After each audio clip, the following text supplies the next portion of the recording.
Welcome to another episode of GW Recap. I'm your host, Cardell Dudley.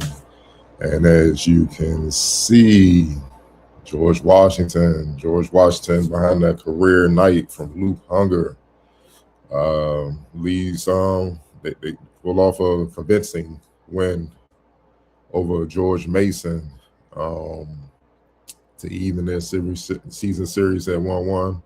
The back and forth swings between each teams and both of their wins is just the epitome of this long time rivalry in the A10. But before I get deep into analysis, obviously George Washington was led by Luke Hunger, who posted a career high 31 points and 10 rebounds.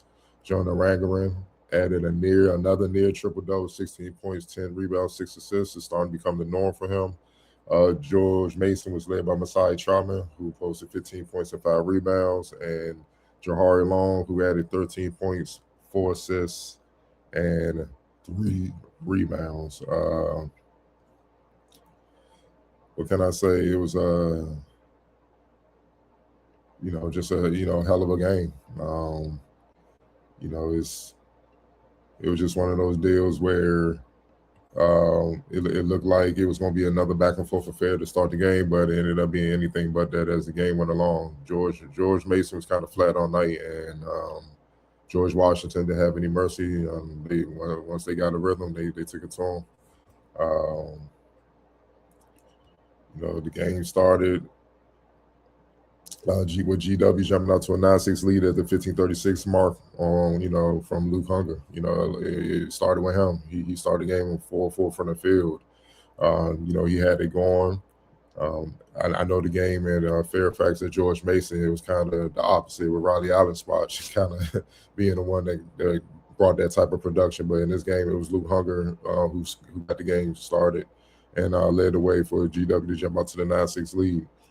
And then, as you move forward in the first half, his second three of the game gave GW a 2013 lead. At that point, Hunger had 12 points on 5 of 5 from the field, 2 of 2 from deep, about midway through the first half. But obviously, as any team does, they were going to run, and George Mason did just that. Masai Troutman, he started getting it going, during that span. He was one of the few Patriots that can kind of sum up some offense. He had 7 points of 3 or 4 shooting to kind of keep George Mason involved, keep them in the mix. But then, what I'm about to say kind of be the telltale of this game. The 2-man game between Arangaran and Hunger started to get going, and it was something that the Patriots just couldn't stop throughout the game. After Masai Troutman, got it going offensively for George Mason. Corey Messi added a corner 3, and Ronnie Allenspot followed that with a dunk inside to bring George Mason within 3, 24-21 GW with the lead with 6:59 left in the half. Then Devin Booker came off the bench for George Mason and tied the game with a 3 at 24. And this is where we thought, most people in attendance thought, all right, this might be a repeat of what happened in Fairfax. Fat Hill received the outlet pass from Jahari Long off a long miss, and he laid it in to give George Mason their first lead of the game, 30-29, with a minute left in the first half. But John Arangaran, he got it going. He drove, he scored inside.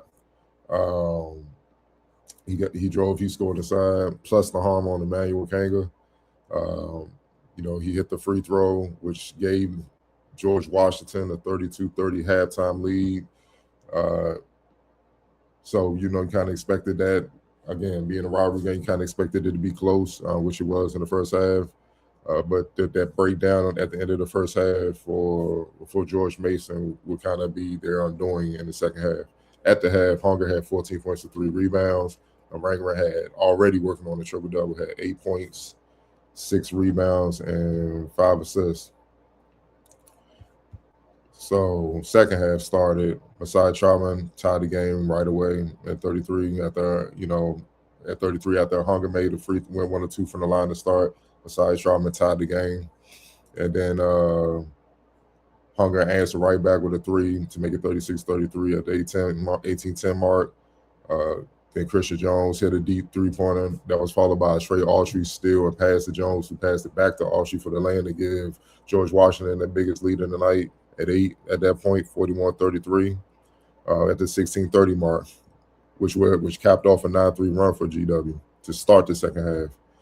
All right, so George Mason, who's struggling, like I said, they struggled to keep John Oranguran in front of them all game. He got by them, manipulating the defense, herky-jerky style, knowing when to go, knowing when to slow down, knowing when to speed up. He just kept the defense and defenders, individual defenders that was assigned to guard him, just all balanced all game. He got by him once again, had another lay-in to make it 47-38. At that point, Oranguran had 12.7 rebounds and 5 assists with about 13:35 left in the game. Christian Jones came back with a steal, which led to a Trey Dinkins 3. He missed, but Luke Hunger running the floor, scored with the putback, and he was fouled. Hunger completed a 3-point play, and then next thing you know, GW's up 58-45. At that point, Hunger had 27 points, 7:43 left in the game. And then the two-man game I've been speaking about between Hunger and Oranguran just really put, just took out George Mason. There was nothing they can do because if they wasn't stopping Hunger, he was hitting threes or driving to get into the line, or Oranguran was finding a way to get in the paint. He lived in the paint all game and scored. And Caputo literally ran the offense through those two down the stretch. And Hunger was fouled. He had free throws. Game 29 in the game, which extended GW's lead to 64-47 with 4:47 left. And George Mason never really threatened again. It was just tactical breakdowns as the stretch went down, as the game unwound, and they went down the stretch, and it was just masterful. You can't really. It was just masterful for what we saw, man. And it was just simple basketball, just two-man basketball, pick and roll, just pick and roll. Just like I said, just pick and roll and recognizing and just reading the defense, and however the defense played it, you just take what's there. Like on this play, same thing. This is a perfect example.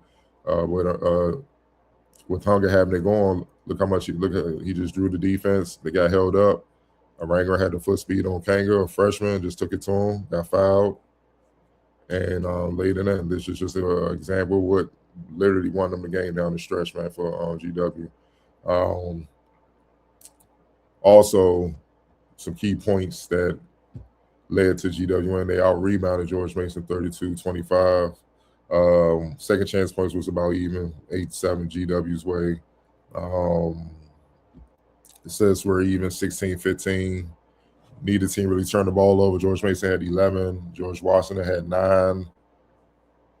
But points in the paint, GW, 34-22. It was clear, and that was just too many defensive breakdowns, too many switches, too many mismatches, and a lot of that had to do with two men, Oranguran and Hunger, just living inside the paint and eating inside the paint, man. That's literally where, most of George Washington's points came from, 34. And then once that's going, once you're scoring inside, what does the defense have to do? They have to shrink. They have to dig down. You draw them in, and then that's when you get kickouts, and you can hit threes. Hunger was 3 for 3. Christian Jones was 2 for 6. Oranguran was 1 for 1. And that's not even his game. Oranguran was unconscious, man. 7-8 from the field. Most of those were layups. You know what I mean? So George Mason just they got to correct some things when it comes to trying to keep guards out the paint because he lived in it. It was just, it's no other way of putting it, man.